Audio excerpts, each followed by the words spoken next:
Pernah nggak sih kamu mikir kalau hidupmu tuh diatur sama orang yang bahkan nggak tahu di mana kampungmu itu?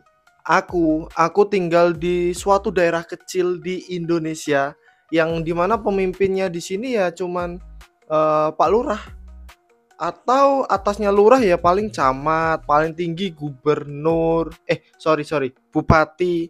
Dan bupati ada itu kalau biasanya ya, itu pada musim-musim mau pemilu atau setelah bikin blunder, itu baru kelihatan. Kalau musim-musim kayak gini damai, tahu ada di mana, sibuk men ngurusin pemerintahan. Tapi anehnya yang bikin harga-harga naik, bikin ekonomi kita goyang, bikin banyak PHK massal, bahkan pabrik-pabrik pada tutup, itu tuh bukan mereka, tapi ada satu nama. Dia bernama Donald Trump.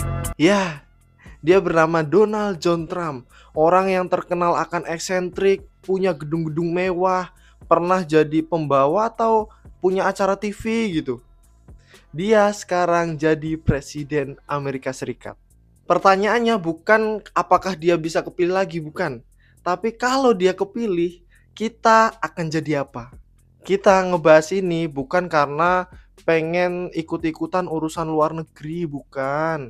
Bukan juga karena aku fans tentang politik global, bukan juga. Tapi karena satu keputusan dia bisa bikin hidup kita tuh makin susah lagi. Bahkan aku yang di daerah, yang di pelosok, itu bisa langsung ngerasain. Atau malah bisa jadi peluang kalau kita ngerti gimana cara mainnya.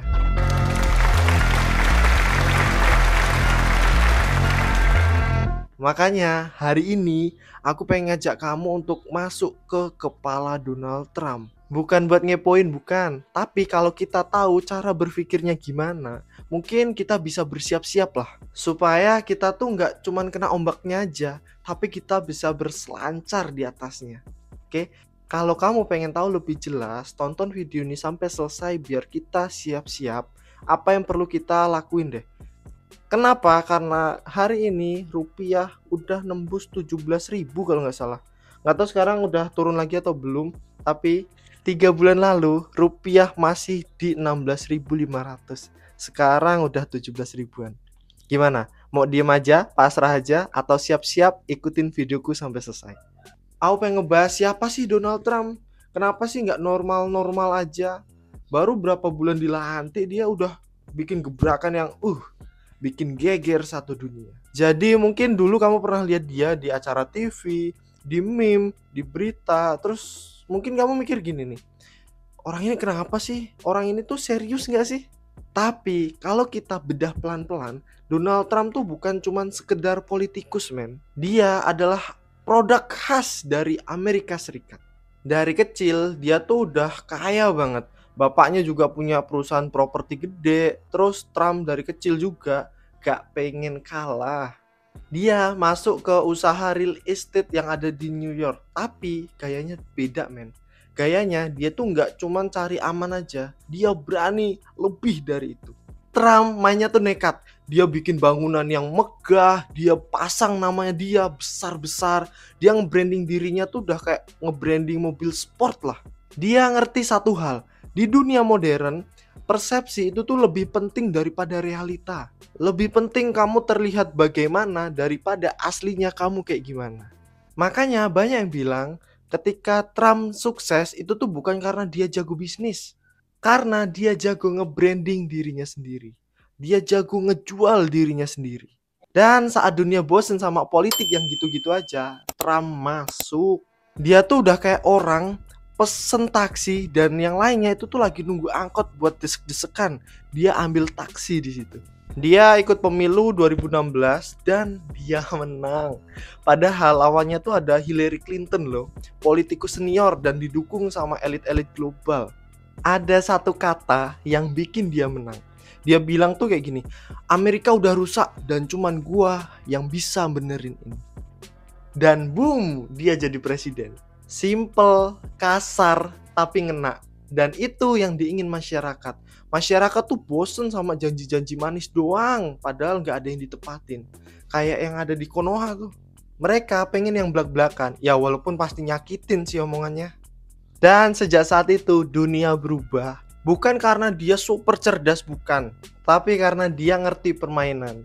Dia tuh nggak pakai aturan main yang lama lah pokoknya. Yang baru banget, seger semuanya. Berikutnya aku pengen ngebahas dia, kenapa sih dia jadi presiden lagi? Apakah ada agenda tersembunyi di baliknya? Jadi gini, kalau kita mikir Trump balik lagi tuh karena kangen kursi di Oval Office, pemikiran itu terlalu dangkal, serius. Trump tuh bukan cuman haus kekuasaan, dia tuh pengen ngeriset Amerika dan mungkin bahkan dunia. Bukan kayak pendiri Amerika, bukan, tapi versi dia yang keras, tajam, tanpa basa-basi.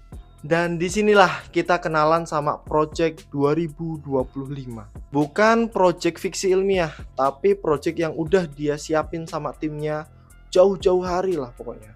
Nah, terus isi utamanya apa? Isi utamanya tuh ada 3. Yang pertama, ganti semua birokrasi, walaupun profesional semua ganti. Dan ganti dengan orang yang setia. Ya bener, kamu gak salah denger. Dia cari orang yang setia, yang nurut sama dia. Gak penting profesional, yang penting mau nurut sama dia. Terus yang kedua ada lemahkan lembaga independen kayak FBI, Departemen Pendidikan, bahkan sampai lembaga lingkungan juga. Karena menurut dia semua lembaga itu adalah penghambat bagi presiden, terutama dia. Lalu yang ketiga, presiden jadi eksekutor tunggal kayak CEO. Terus yang lainnya gimana? Yang lainnya cuman asisten aja lah. Nggak ada tuh debat panjang atau kompromi politik. Yang ada cuman satu arah. Lo setuju sama gua atau keluar. Dan ini belum semuanya. Trump bawa satu agenda baru yang cukup besar, yaitu mata uang digital. Ya, dia ngelirik serius ke dunia cryptocurrency, khususnya Bitcoin. Kenapa? Karena menurut dia sistem ekonomi global itu tuh udah terlalu dikontrol sama elit Wall Street dan juga pemerintah. Terus Bitcoin gimana? Bitcoin itu bebas, terdesentralisasi, dan bisa jadi alat untuk motong dominasi dari dolar tradisional. Ini ngeri-ngeri sedep sih, soalnya kalau Trump sampai dorong adopsi Bitcoin secara resmi, bisa jadi guncangan untuk sistem perbankan dunia. Bisa bikin negara-negara berkembang kayak Indonesia harus nge-recalibrate ulang sistem transaksinya. Dan bisa bikin spekulan untuk masuk besar-besaran.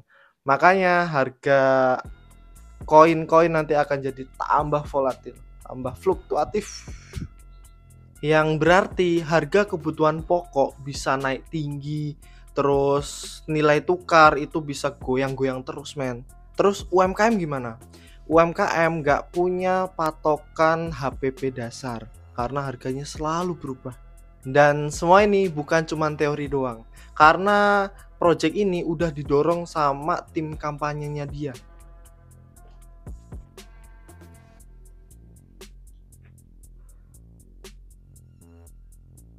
Termasuk usulan untuk buat digital dolar alternatif yang akan dikontrol sama negara, tapi berbasis teknologi blockchain.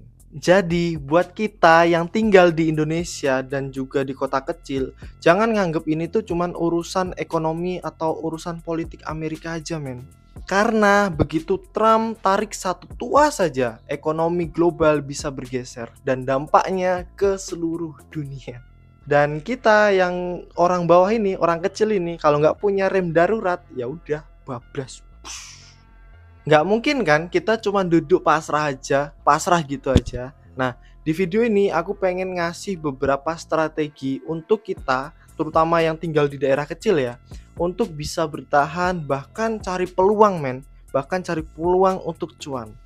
Simak sampai selesai pokoknya, jangan sampai skip, biar kamu nggak kena arus lah. Kamu gak kena ombak dan kesapu gitu aja. Sebelumnya jangan lupa untuk subscribe dan nyalain loncengnya. Gak usah deh, subscribe aja, tonton sampai selesai, dah beres. Kalau ada buat diskusi, taruh di kolom komentar. Kita diskusi bareng-bareng di situ. Kamu gak usah takut buat ngasih pendapatmu di kolom komentarku. Biarin orang-orang pinter gak mampir di sini. Udah, kamu bebas aja ngomong apapun di sana. Oke, kita diskusi di kolom komentar. Ya kenyataannya kayak gitu mau gimana. Tapi tenang aja, aku bikin video ini bukan supaya kamu panik, tapi biar kamu siap. Karena setiap krisis pasti ada celah. Terutama untuk kamu UMKM yang ada di daerah-daerah yang ada di Indonesia. Kita nggak bisa cuma nunggu bantuan dari pemerintah. Kita harus tahu gimana cara untuk bertahan, bahkan cari peluang dari badai yang udah datang inilah. Yang pertama, pahami dampaknya. Kalau Trump jadi presiden dan menerapkan Project 2025, maka ekonomi global akan lebih volatil. Kurs bisa loncat-loncat, harga bahan baku bisa tiba-tiba naik, biaya impor bisa lebih berat, dan barang-barang luar susah untuk masuk lah. Tapi itu juga satu hal, produk lokal bisa jadi primadona asal kamu siap. Jadi gimana? Yang pertama, amankan rantai pasok. Kalau selama ini kamu ngambil barang tuh dari luar kota, coba deh kamu cari alternatif lokal, men. Kurangi ketergantungan dan coba latih supplier lokal, supplier deket tempatmu. Yang penting stabil, dikit nggak masalah. Karena biasanya saat ekonomi global goyang, yang lokal-lokal itu malah yang lebih stabil dan juga tahan banting. Yang kedua, main di nilai tambah. Jadi kamu jangan cuma jual produkmu, coba kamu jual cerita, jual rasa, jual keunikan. Jangan cuma adu di harga deh. Karena kalau kamu adu di harga, makin ke depan adu harga itu makin brutal. Coba deh, kamu nge-branding produkmu, kamu bikin cerita di baliknya. Misal apa ya? Misal simpel aja deh, baju khas daerah mana, ini tuh ceritanya kayak gini. Atau kalau nggak bisa bikin baju khas, kamu bikin kaos yang ada ceritanya, misal ada logo setiap daerah atau setiap suku atau gimana lah. Terserah kamu, yang penting coba manfaatin pasar lokal. Bikin cerita, jangan cuma bikin produk aja. Terus yang ketiga, coba bangun aset digitalmu. Kalau sekarang Trump dorong kripto dan juga Bitcoin, berarti kebutuhan digital sekarang akan lebih naik lagi. Mungkin bisa lebih gila lagi. Tapi kamu nggak harus tahu itu semua. Kamu bisa mulai pelan-pelan. Kamu nggak harus pinter investasi di kripto, nggak. Coba kamu dari taraf paling yang kamu butuhin deh. Kamu buka e-commerce, kamu bangun brand online. Sekarang banyak banget media sosial yang bisa kamu gunain untuk itu semua.